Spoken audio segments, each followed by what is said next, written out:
So good day students. So we are now in our module 6 for quarter 1, our discussion. So we will discuss today describing background of research. Okay, so I hope you have already viewed the module 5 video presentation I have made for you. Okay, so that it is writing a research title. So I hope you already have in mind a good title for your study.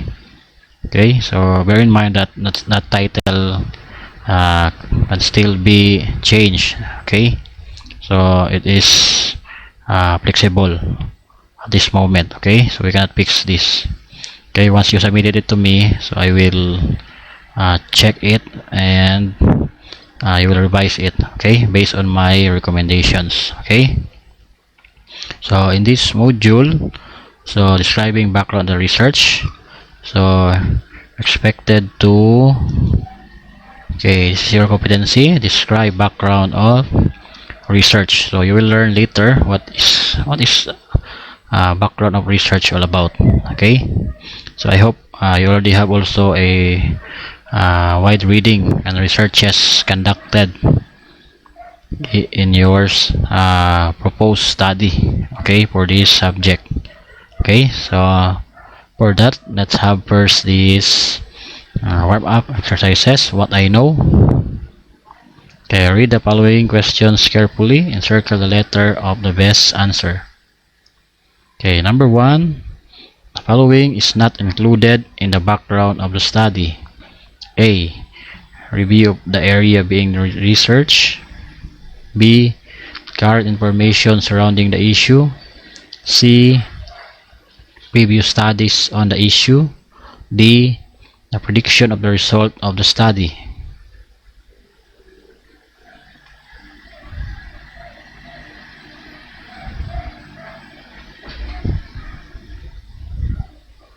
Okay, correct. So that's the answer is letter D, prediction of the result of the study. Okay, number 2, all are questions to be asked in writing the background of the study except A, what are some research results? B, what is the research question? C, how would you complete your research? D, what is the proposed answer to the hypothesis of the study?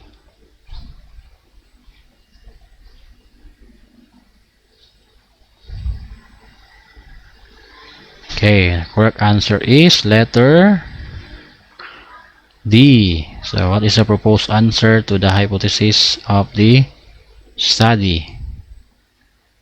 Okay, for number 3, okay, the following are true about the background of the study except A, it is an overview of the research study and explains why the research is doing the study.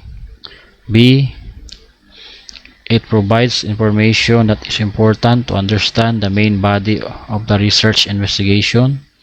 C, it presents facts, theories, construct concept, variables, and measures related to the study.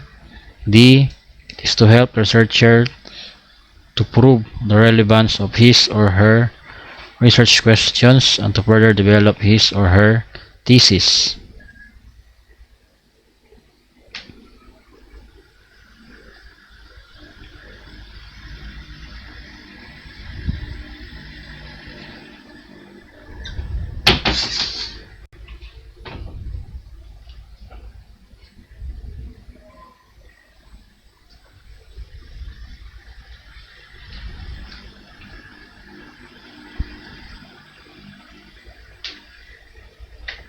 Okay, the correct answer is letter D. Okay, for number 4, which of the following which of the statement is true about the background of the study? A, it identifies and describes the history and nature of a well-defined research problem. B, it locates the present study within the context of existing literature. C, It provides the reader with the essential context needed to understand the research problem. D. It expands upon the key points stated in the introduction but is not the main focus of the paper.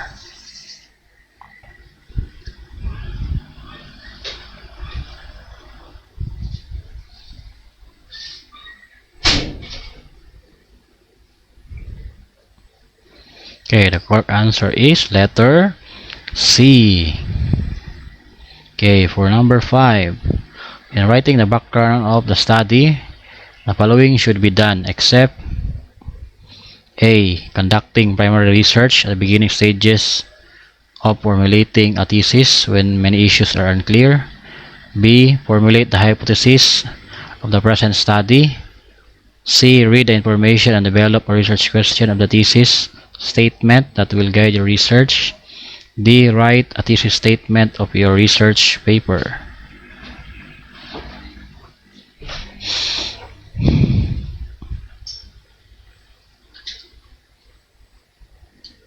Okay, the correct answer is letter B. Okay, number 6. What is the first thing to do when writing the background of the study? A. Revising and editing. B. Conducting primary research at the beginning stages of formulating a thesis statement. C. Writing a thesis statement or research question. D. Reading information and developing a research question or thesis statement that will guide in the research.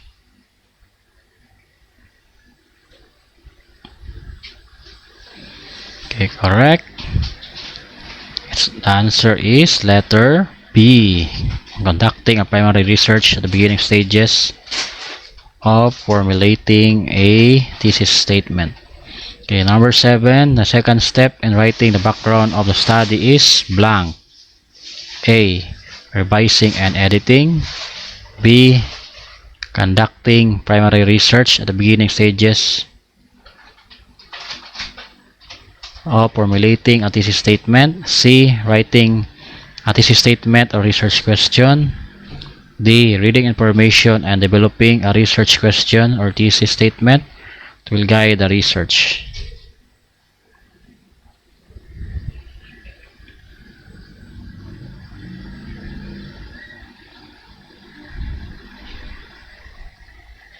Okay, the correct answer is letter D.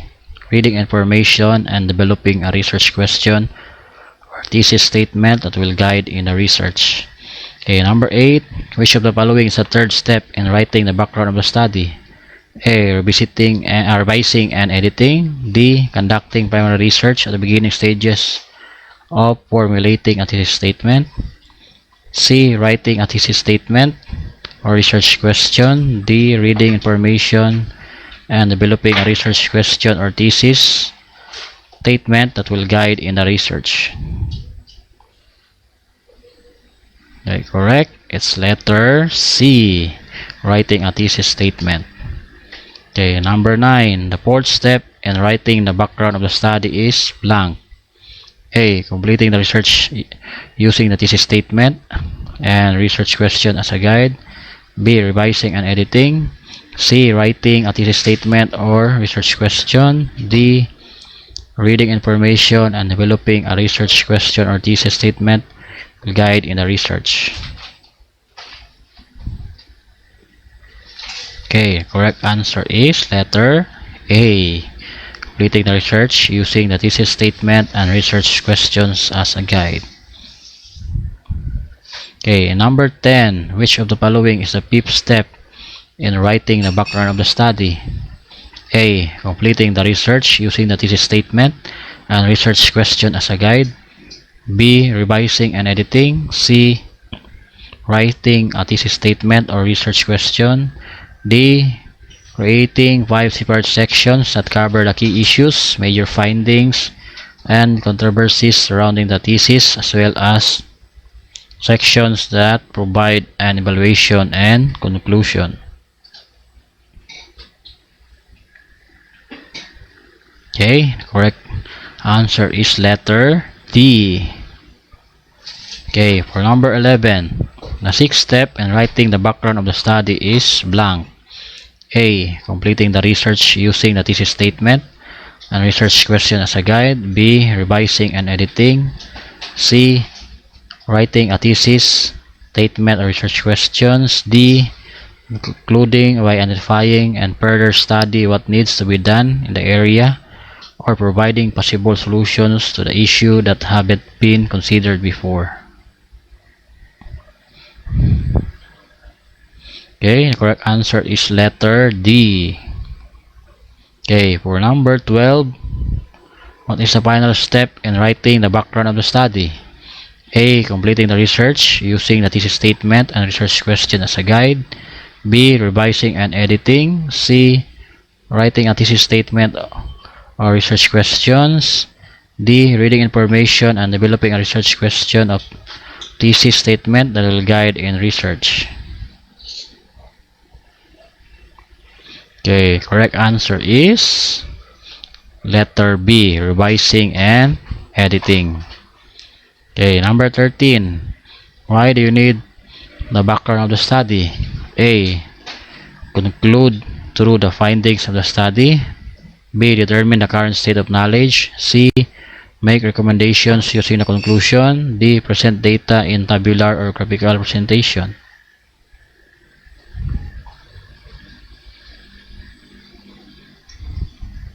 Okay, correct. It's letter B. Determine the current state of knowledge. Okay, 14. What is the purpose of the background of the study? A. To help the researcher prove the relevance of his or her research question and to further develop his or her thesis. B. To guide the researcher during the research process. C. To describe briefly the issues that need to be addressed by the researcher. D. To answer the research question.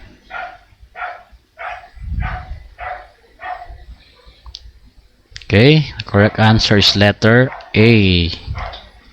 Okay, 15. The background of the study locates or situates the study in the context of a specific field like accounting, business, science, technology, and other fields. A. True. B. False. C. Sometimes false. D. Sometimes true. Correct answer is letter A. Okay, now we will go to our main lesson. So, describing the background of the study. Okay, so before that, so let's have first the review of our previous topic about writing a good research title. Okay, so in what's in, complete the table by putting a check mark opposite the item with a good characteristic of research. If not, leave the space blank and justify your answer under the remarks column. Okay, so you just put check mark if this is a good research title or the characteristic of research title, and X. Okay, then you put your remarks here. Okay. Okay, let's now go to what's new. Okay, activity 1. Read the sample background of the study below and answer the question below. Okay, students have different ways in processing information. Some may prefer audiovisual presentation, others drama and imitating or reasoning logically and intuitively, or analyzing and envisioning. Teacher style also vary. Some professors use traditional way of teaching, others use the new trend in technology. Some focus on principles and others on presentation. When the learning style of professors are incompatible, the students may become inattentive, distracted, uninterested. Their achievement level goes down and eventually leads to school dropout. For intervention used in the study is the students devise game simulation. Game simulation is introduced as a method in teaching in medical fields recently through interactive video games by Rosser, Lynch, Cadley, Gentile, Klansky, and Merrill 2007. Okay, so you answer these questions. Okay, number 1, what is the focus of the background of the study? Number 2, which part of the background of the study refers to the findings of other researcher. Okay, so you answer these two questions here. So this is how you evaluate the background of the study. Okay, what is it? The purpose of the background of the study is to help the researcher to prove the relevance of his or her research questions and to further develop his or her thesis. The background of the study includes a review of the area being researched, 2. Current information surrounding the issue, 3.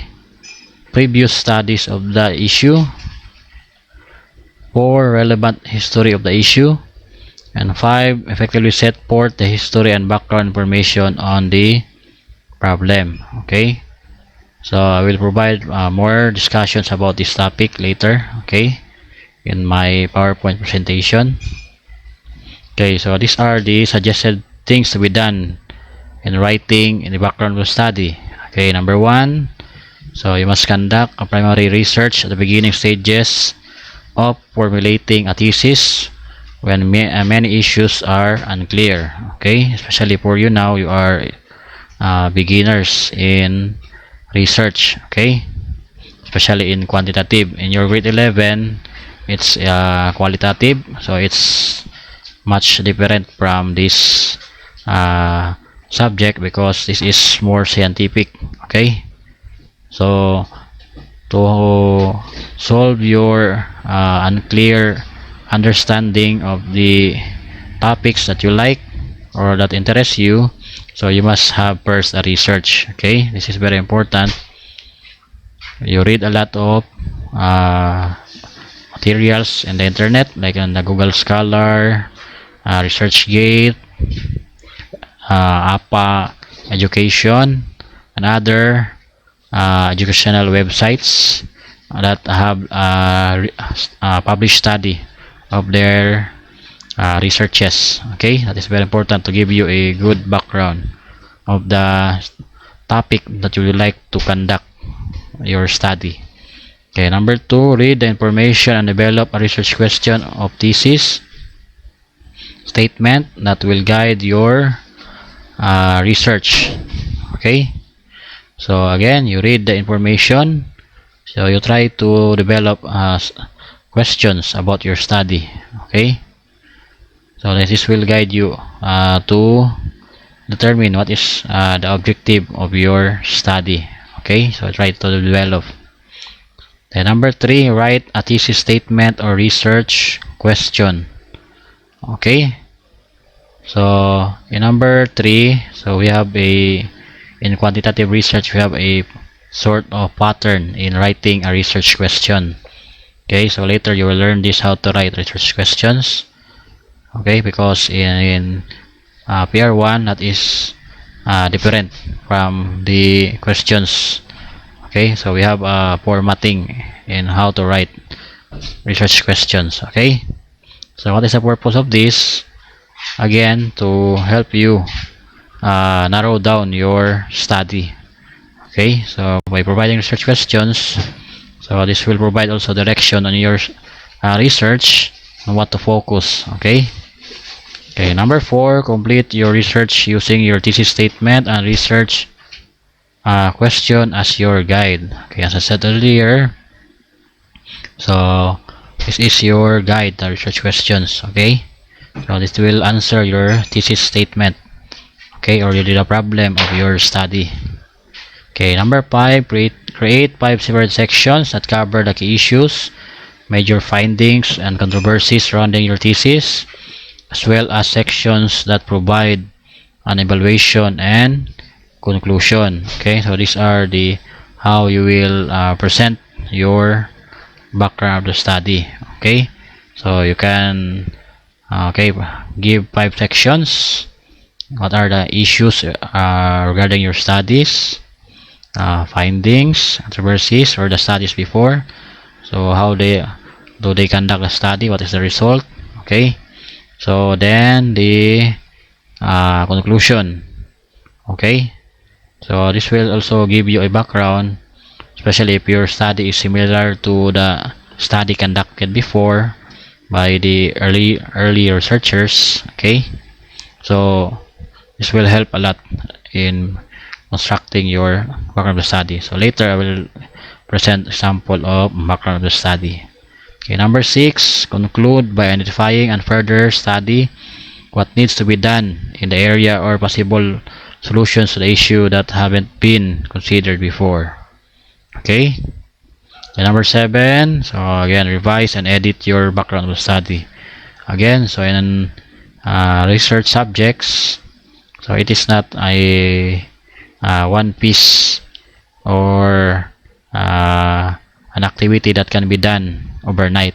Okay, so there's no such thing as that. So in research, you keep on revising and editing your study to refine it to have a good output of your research. Okay, so having it check and revise, so makes it more beautiful to read. Okay, and it will give your your readers a good glimpse of your study.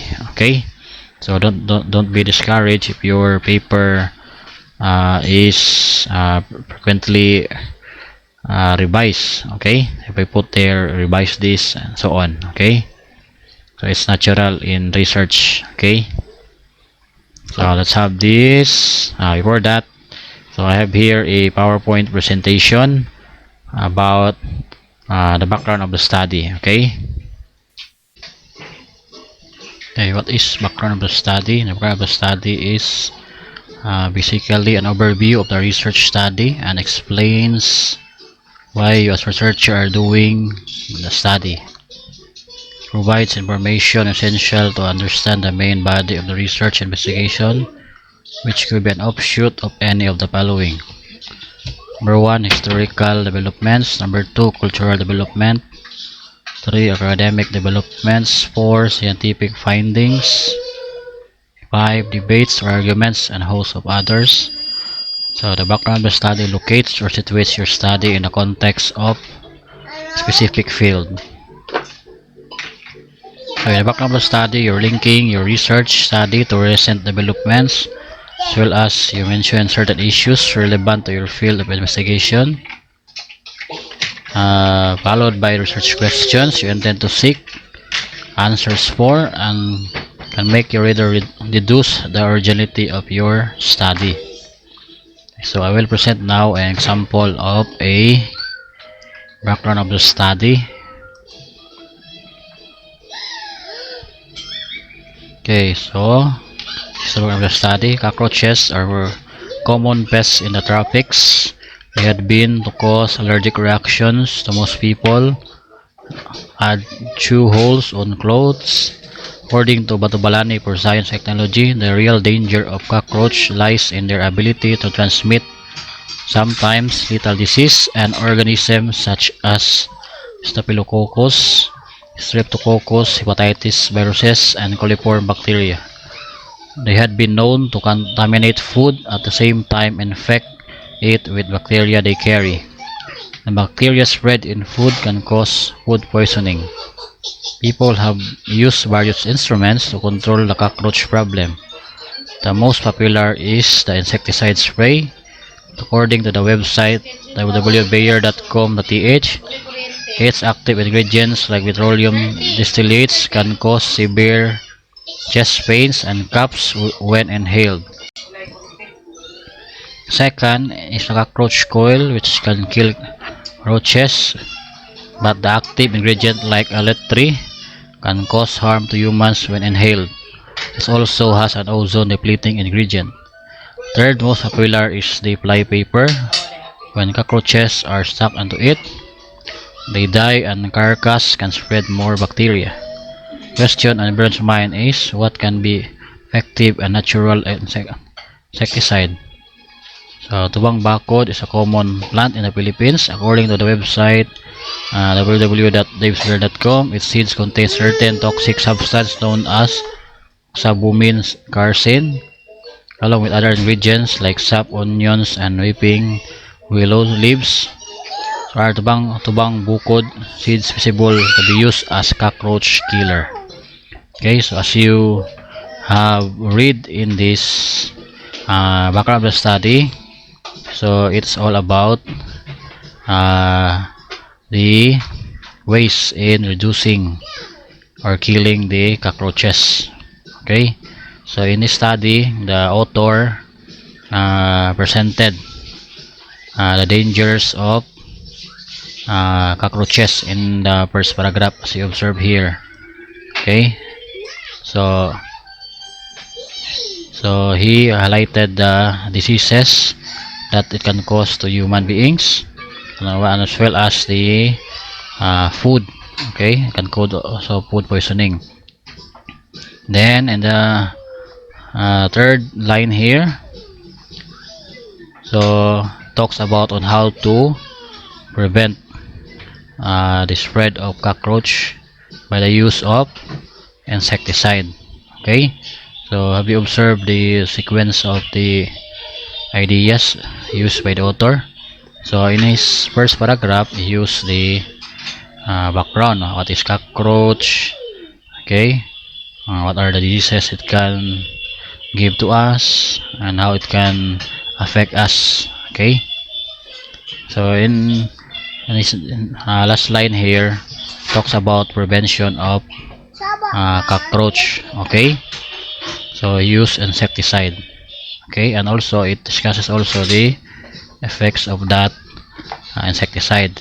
Then the next, I use again another method in reducing the spread of cockroaches through cockroach coil, and also he presented the effects of the said method. Okay, then the third is the fly paper. Okay, so also an effective way of controlling cockroaches. Okay, but he presented again that it can also spread bacteria. Okay, then the research question here is, what can be an effective and natural insecticide?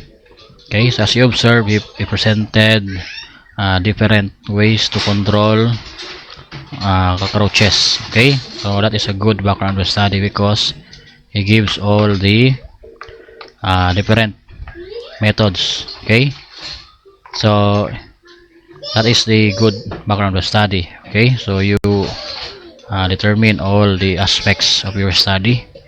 Okay, so that your reader can really understand about what are you going to do with your study. Then the last paragraph here, he gives his direction of the study by having this tubang bakod. Okay, so he will use this in his study as an alternative or a natural insecticide, okay, to kill cockroach. Okay, so that is his research question here. Okay, so you get the arrangement of the background of the study. Okay, so to summarize it, we have here these parts of the study. Okay, and number one, you should have an opening statement of the study. So this is your view about the problem and your research. Okay, so as you observe in the example I presented, so the author gives a background, what is cockroach and its diseases that can give. Okay, then number two, problematic scenarios of your dependent variable.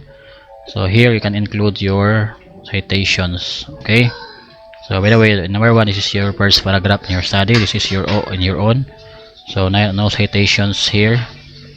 So in paragraph number two, so we will discuss your dependent variable. So I think you're familiar with this because we will discuss this. Okay, then so in presenting related studies, so follow the sequence. So you find 3 international studies about your topic, then 2 national studies and 1 local study.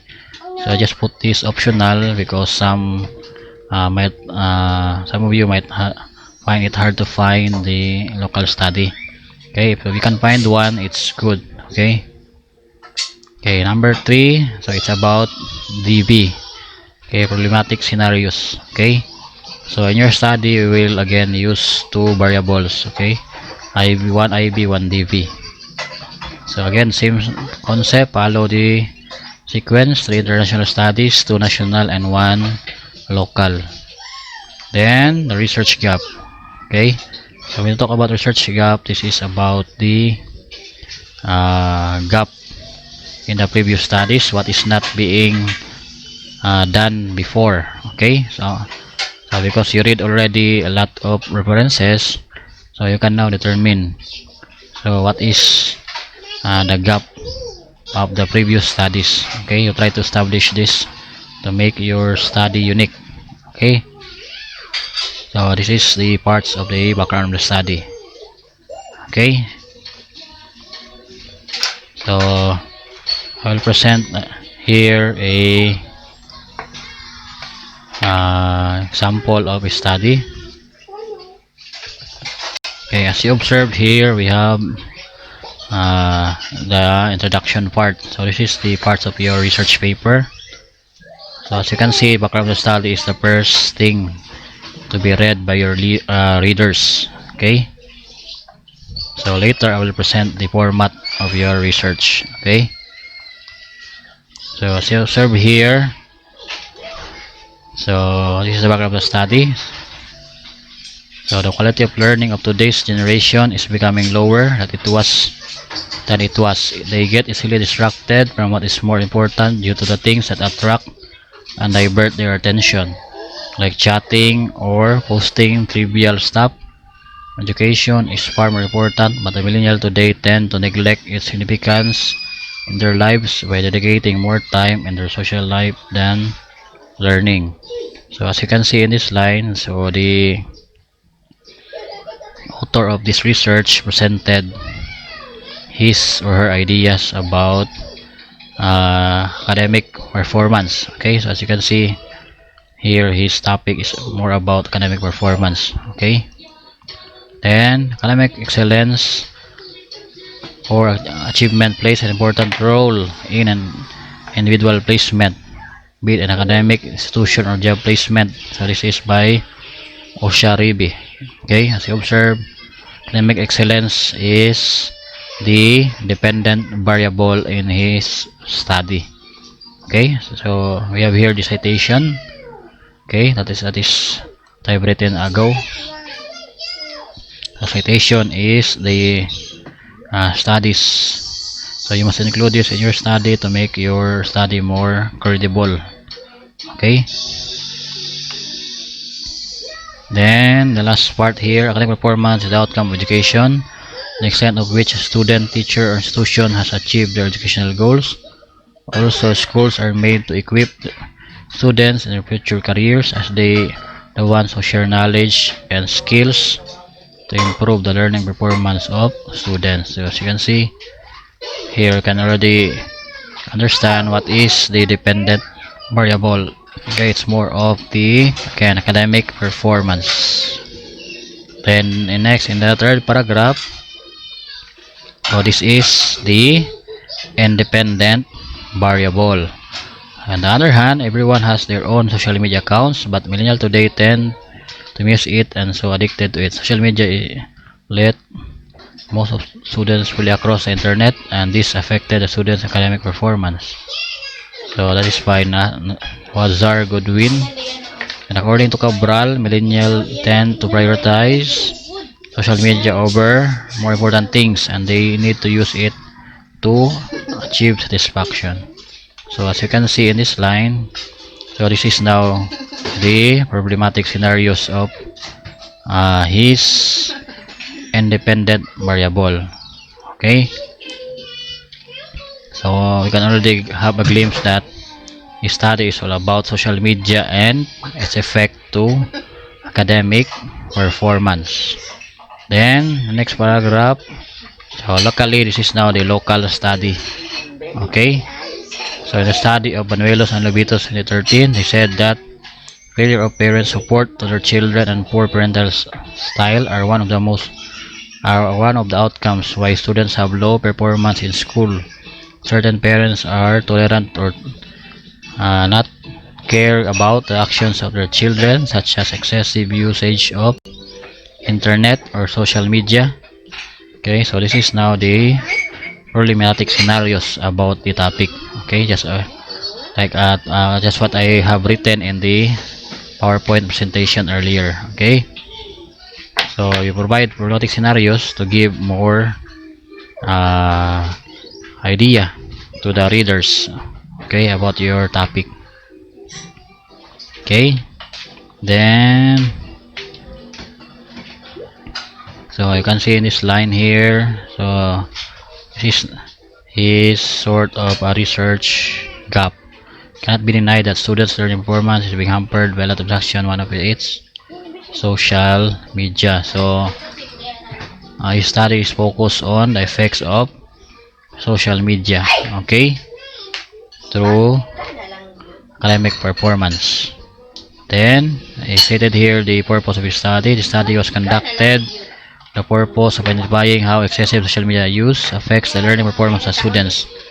Also, it assess the time spent by students using social media and how it can affect the overall learning process of the students. Okay, so that is how we make our background of the study. Okay, so I hope you understand the concept behind it. Okay, so we'll now go back to our module. Okay, so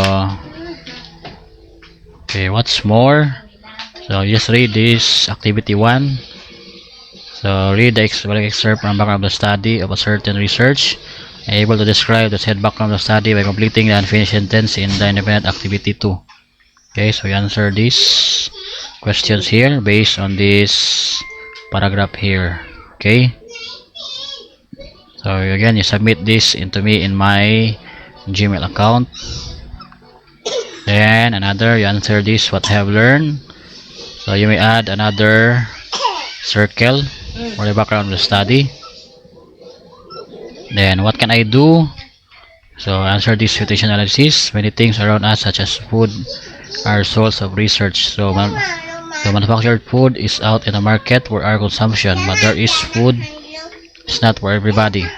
The elderly, especially those who are sick, have some restrictions in the food they take. Okay, so questions: how will you check the background of information of the commercial food if they are safe to your grandparents?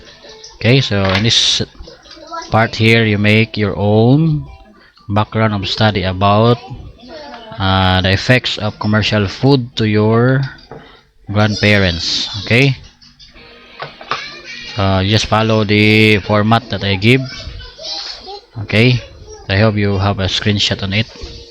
Then let's have this assessment. So again, you read this sample background of the study, then you answer these questions. Okay,